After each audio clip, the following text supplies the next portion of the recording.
সঙ্গে থাকো, তার কারণ হচ্ছে শুধু যে সন্দীপ ঘোষের কল ডিটেলস দেখা হবে, ফোনের মেসেজ বা হোয়াটসঅ্যাপ দেখা হবে তা নয়, আরো গুরুত্বপূর্ণ রয়েছে ফোন, কম্পিউটার, এগুলোতেও নজর রাখা হচ্ছে। শুধু সন্দীপ ঘোষের নয়, চেস্ট মেডিসিন বিভাগের বিভাগীয় প্রধান, তিনি অ্যাসিস্ট্যান্ট সুপার, তার এদের কল ডিটেলসও কিন্তু খতিয়ে দেখা হবে। এই বিষয়ে কি আপডেট পাওয়া যাচ্ছে অমিতের কাছ থেকে জানবো। অমিত, শুধু একা সন্দীপ ঘোষ নয়, তার সঙ্গে এনারাও রয়েছেন, কারণ অ্যাসিস্ট্যান্ট সুপারের কাছ থেকেই কলটা গিয়েছিল বাড়িতে নির্যাতিতার, যে আত্মহত্যার কথা বলা হয়েছিল, বা এছাড়াও চেস্ট মেডিসিন বিভাগের বিভাগীয় প্রধান, তার ফোন ডিটেলস ইতিমধ্যে সেগুলোও তো র্যাডারে।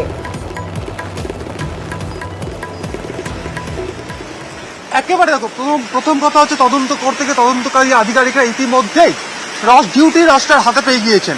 এবার এই মুহূর্তে সিবিআই আধিকারিকরা যেটা চাইছেন, চেস্ট বিভাগের বিভাগীয় প্রধান, অ্যাসিস্ট্যান্ট সুপার, এদের প্রত্যেকের ফোন ফরেন্সিক পরীক্ষা করানোর জন্য করাতে তারা চাইছেন। কারণ তদন্তের ক্ষেত্রে অ্যাসিস্ট্যান্ট সুপারের ফোন কল ডিটেলস যেমন কাজে লাগবে, তার ফোন ফরেন্সিক করাতে চাইছেন সিবিআই আধিকারিকরা।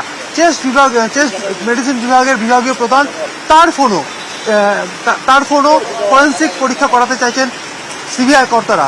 এছাড়া তৎকালীন অধ্যক্ষ, তিনি তার অফিসে যে কম্পিউটারটি ব্যবহার করতেন, সেই কম্পিউটারেরও ফরেন্সিক টেস্ট করানোর প্রয়োজন বলে মনে করছেন সিবিআই আধিকারিকরা। কারণ ঘটনার পরবর্তী সময়ে কোনো কিছু ডিলিট করে দেওয়া হয়েছে কিনা সেই কম্পিউটার থেকে, এমনকি সন্দীপ ঘোষ তার যে নিজের ফোনটি ব্যবহার করতেন, যার সিডিআর ইতিমধ্যে চেক করা হচ্ছে বা খতিয়ে দেখা হচ্ছে, সেই ফোনটিও কিন্তু ফরেন্সিক তারা করাতে চাইছেন। যদি কিছু ডিলিট করা হয়ে থাকে, সেই বিষয়টা জানতে কিন্তু ফরেন্সিক পরীক্ষার কিন্তু পরিকল্পনা সিবিআই এর। বেশ অমিত, বেশ।